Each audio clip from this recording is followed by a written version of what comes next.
Et pour parler de ce qui peut effectivement apparaître comme un revirement, nous accueillons Randy Yaloz. Bonjour à vous. Vous êtes président Bonjour. des Républicains Overseas et vous êtes avocat franco-américain. Est-ce que vous vous réjouissez qu'aujourd'hui, Mike Johnson fasse en sorte que ce paquet d'aide, par le biais effectivement de positionnements bipartisans, que ce paquet d'aide soit enfin voté pour l'Ukraine? Je pense qu'il fait un choix critique parce que, comme votre invité a expliqué, c'est sûrement le dernier package, comme on l'appelle, avant les élections. Donc, pour s'assurer que s'il y a un besoin pendant le prochain mois des munitions, et notre invité, il faut comprendre qu'autour de 30 millions de ces packages vont être aussi pour remplir aussi les réserves de l'armée américaine. Le Pentagone peut ensuite, s'il souhaite et selon les besoins, réutiliser ces stocks à nouveau. Donc, c'est toujours 60 millions parce que c'est après à la libre arbitre du Pentagone et de Biden.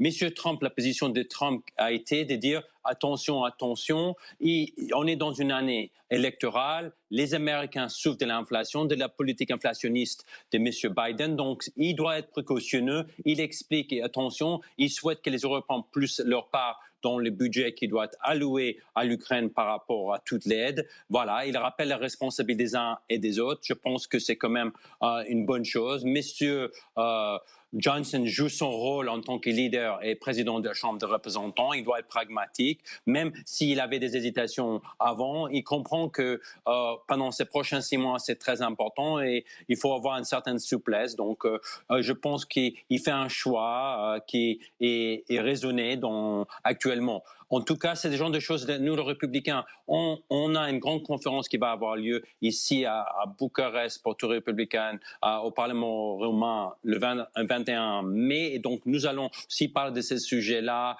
parmi les Républicains et on va discuter de toutes ces choses-là. Mais je pense qu'il faut avoir une optique aussi être ouvert et voir comment tout ça va se gérer au niveau européen dans les prochains 6 mois. Et il y aura pas mal de choses, à mon avis, qu'on va changer. En tout cas, merci. On essaye de comprendre, parce que ça fait des mois que cette enveloppe est bloquée et qu'aujourd'hui elle va être votée. Pourquoi a-t-il fallu des mois pour en arriver là?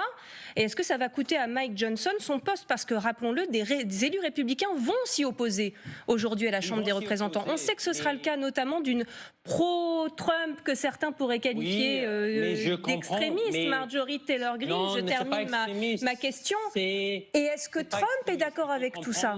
Aussi, les Américains ne comprennent pas pourquoi on dépense autant d'argent. Il faut comprendre aussi, on est dans une période électorale et c'est très important. Il y a beaucoup d'Américains qui souffrent de l'inflation, l'augmentation des frais en électricité, essence, l'inflation par rapport à l'alimentation. C'est des facteurs que les gens doivent considérer et c'est une année très importante. Il faut tenir compte de ces différents soucis des Américains. Oui, il y a un facteur global géopolitique dont il faut tenir compte, mais aussi on parle aux Américains. Donc, je sais, et c'est pourquoi M. Johnson fait la part des choses, il joue son rôle, il a essayé de réconcilier les choses. Maintenant, on arrive à un point crucial. Il a des renseignements, il s'est dit que peut-être c'est important, il a plus d'informations. Nous, on ne sait pas les informations dont nos différents membres du Congrès ont par rapport à la situation en Ukraine. On peut imaginer, nous tous, devant les médias, devant le public, les téléspectateurs, on ne connaît pas la situation critique de l'Ukraine. Donc, j'imagine s'il estime que c'est nécessaire, il a fait le choix et il a fait un choix, peut-être c'était difficile, mais il est prêt à l'assumer. Regrette sur les mois d'attente qui font qu'aujourd'hui l'Ukraine est en grave difficulté sur le terrain.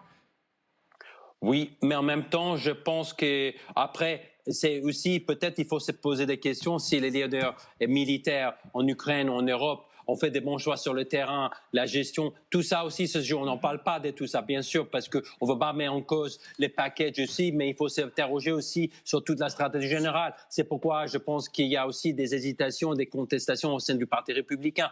Il faut avoir libéré les paroles et pouvoir échanger sur ces sujets-là. Mais à mon avis, il a fait le choix et il a les renseignements, il a fait un choix, il est prêt à assumer. Donc, on doit respecter son choix de M. Johnson. Merci beaucoup, Randy.